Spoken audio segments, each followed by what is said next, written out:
Нема да дозволиме нов упад во собранието, велат од МВР по синоќешните насилни настани, а обвинителството ќе ги прегледува уличните снимки за да утврди кој сторил кривично дело и дали полицијата правилно реагирала.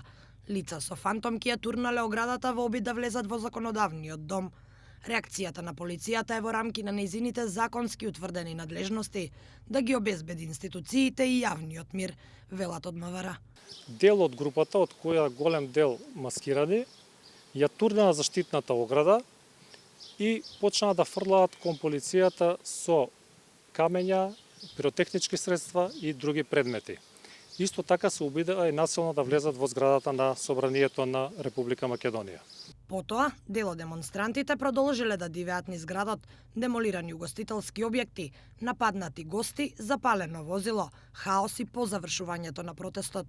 Околу 21 часот и 30 минути, дел од оваа група, околу 50-тина, се упатиле кон плоштадот Македонија и влегле во неколку локали, каде што го искршиле инвентарот и предизвикале страв и паника меѓу гостите.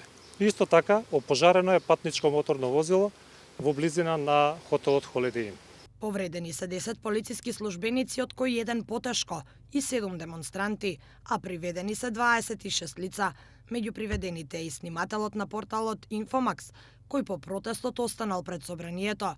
Од МВР вела дека тој одбил да се легитимира. Новинарот на Infomax одбивал да се легитимира и тој е однесен, значи не е уапсен како што се шпекулира, туку е однесен во полициска станица за да се утврди идентитетот. Веднаш што ме утврди идентитетот, новинарот е пуштен. На синоќешните протести беше нападнат и снимателот на Еден ТВ, а случајот е веднаш пријавен во полиција.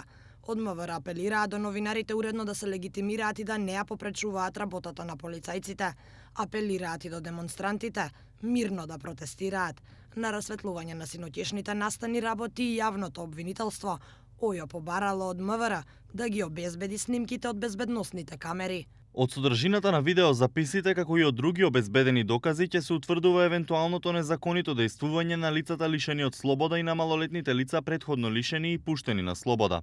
Воедно ќе се утврдува и идентитетот и на други лица инволвирани во настанот за кои ќе постои сомнение дека со своето однесување се сторители на кривични дела. Согласно на содржината на видеозаписите и другите докази ќе следи поднесување на кривични пријави. Групата најави нови протести, а од МВР вела дека ќе постапуваат во рамки на нивните надлежности и нема да дозволат да се повтори 27 април.